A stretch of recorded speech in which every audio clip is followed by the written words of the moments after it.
Hey everyone, I'm Tony from the Handlebar Workshops, and today we're in my foyer. We're in here because I made this, a coat hanger shelf combo unit. It's kind of in the craftsman or arts and crafts style. It's got a nice little gentle curve under there. It's got the corbels holding up the shelf, and they're glued into the uprights here with the two rails going here with pieces of wood, slats going up and down between those two rails. From there I can put stuff on top, and I can hang stuff from the hooks that I have mounted here. This is using walnut and cherry for everything. Let's see how I built it. So now I'm going to turn my attention to the mortise and tendons here. I'm going to mark where the shoulder is going to fall here and where it's going to fall here. Now I've already got my gauge set up so I can find the center.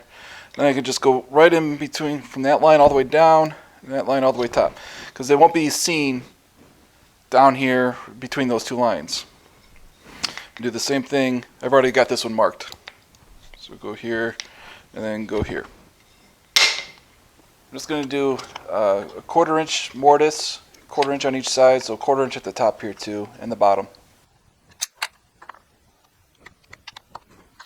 So you can see those two lines. It's going to mark the top and bottom of the mortise.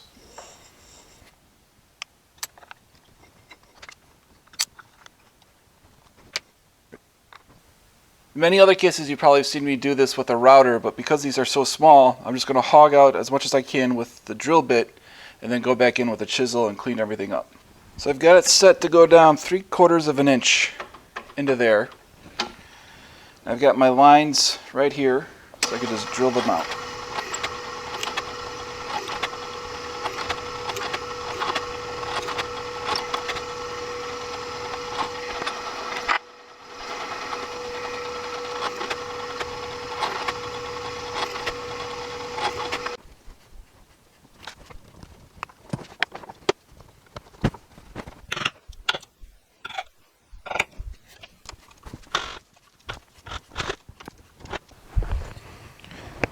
Alright, so these are going to be cherry pieces that go between the uprights here.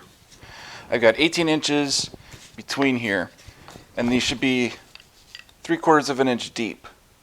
So that gives me 1.5 inches extra. So 18 plus 1.5 inches would be 19.5 inches. So I got to cut these down to 19.5 inches. I'm going to go a little light. That way if there's any inside there that didn't get quite cleaned out, it doesn't really interfere with what I'm trying to do.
So now I need to rip the walnut spindles here that go span the distance here.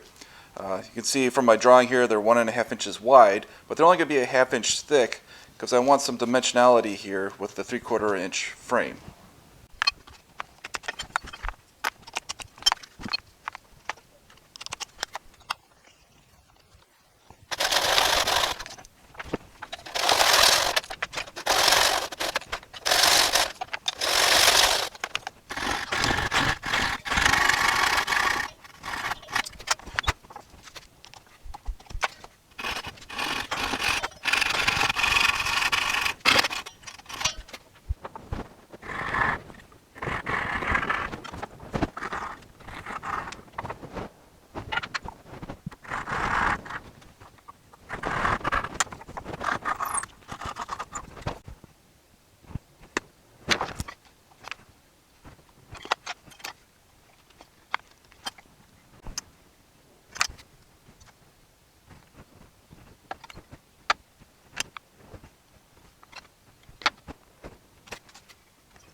So the actual build differs from the drawn plans a bit because this is thicker than what they're drawn on here. I've got a 3/4 inch curve here, but since this is chunkier, I'm going to go with a 1 inch curve here. And I just want to make sure that even at its highest point, the coat hooks aren't going to interfere with the shelf. And it looks like we're good. I've got plenty of room here, a good 2 inches or so. So I marked the center of the shelf here. Then I cut a piece at the bandsaw with just a bit of a point, nothing too sharp. I'm going to use a clamp here to hold it on, and the tip of that point is going to go 1 inch to the top here of that curve.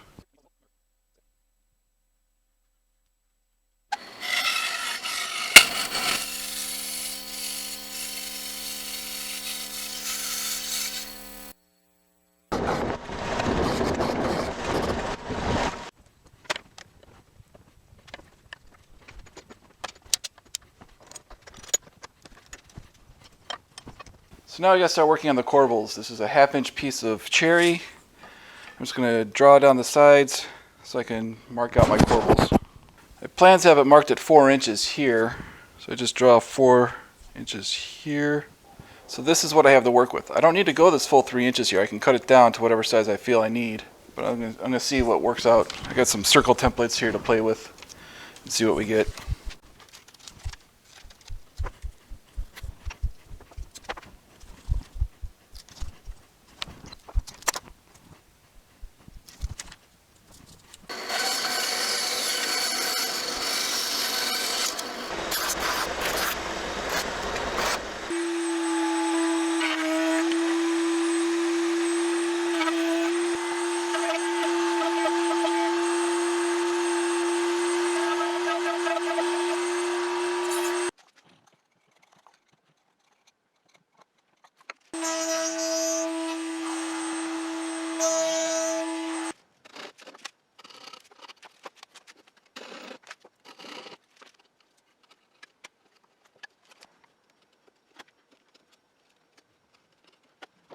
I'm only adding the tenon on this side of the corbel, not on this side where it goes into the shelf. So I've got long grain on this side of the tenon, and there's long grain in the mortise there. Here I would have long grain if I were to do this, but this would be all end grain, and the glue would just be sucked away and it wouldn't really do anything. Besides, trying to get this centered and to match up these would be very difficult.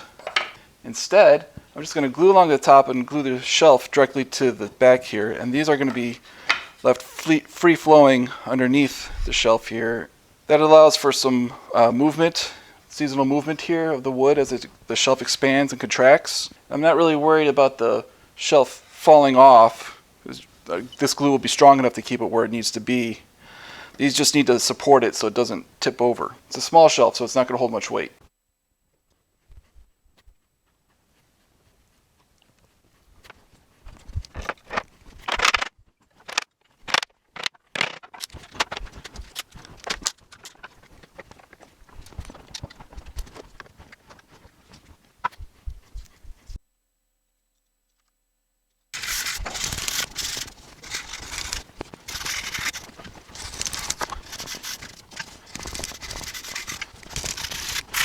So I got these little keyhole slot things to hang the rack.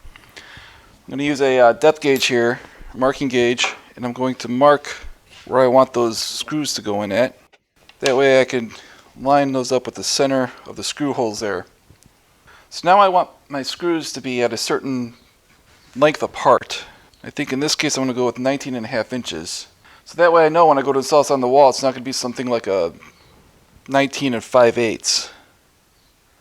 I can mark my 19.5 inches on the wall, drill my hole, put my screws in, and then hang it right on there.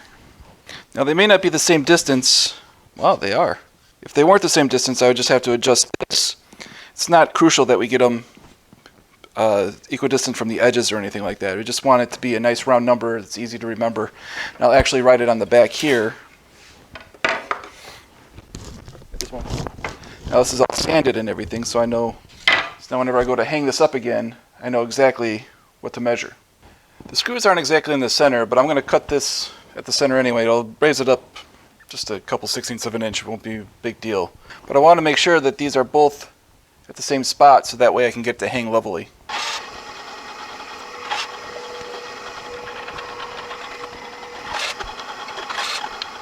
In this case, my keyhole slot here is a 1-inch circle, maybe 25 millimeters, somewhere around there, 24, 25, something like that. And this is about a 3/8 of an inch hole here. It's a little loose, so it's probably metric as well. But I'm going to use 3/8.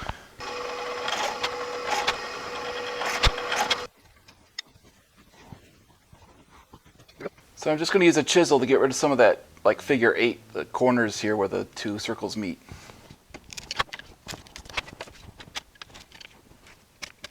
And for the screw holes, I'm going to use one of these little spring-loaded bits here that allows me to get centered, self-centering bit.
was hoping I could line this up with the slats so they'd be centered on each slat, but that makes these little pegs darn near inaccessible, so I got to spread them out.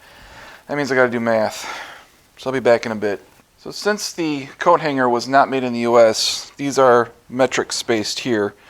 I measure from edge to edge rather than center to center because the center can be a bit arbitrary. But edge to edge gives me nice lines to line up with. And I come up with 20 millimeters, which is 10 millimeters on each side of my center here. So I took a pair of dividers and set it to my 20 millimeters, and I marked my pilot holes there. My overall width here is 21 1/8. And since I want 5 of these, I need to divide that 21 1/8 by 6. So I found this app online. We'll do 21 1/8 divided by 6. That comes out to 3 25/48, which is just 1/48 over 3 1/2. You can see up here it's 3.52083, so that's what, 20 thou over 3 1/2. 3 1/2 is close enough for woodworking. So I took some other dividers and set that for 3 1/2 inches. So I just put one part in the screw hole that's going to be here, because I know that has to be 3 1/2 inches over here, like that, and then we come 3 1/2 inches over here, right on my center line here, or right where the line where I want all my screws to be at. And since I went off of this hole here, all my other holes have to, when I go back and put my 20 millimeter distance here, it's got to be back that way. So I put it in the hole here, and I make my other hole over here. Same with this one here.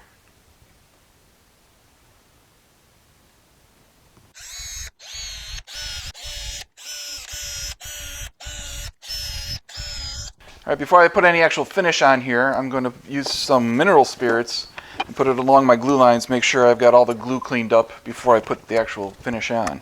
It's a little confusing because there is a glue line here from joining two boards together.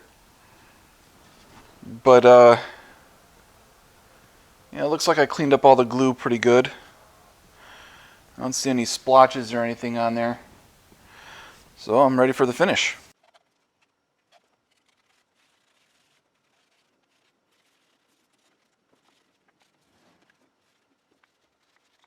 I'm using some beeswax to lubricate the threads of the screws. Since I'm going the cherry, which is a hardwood, I'm afraid using power tools could pop the heads off of these tiny screws. So the wax helps the screws go in a little nicer.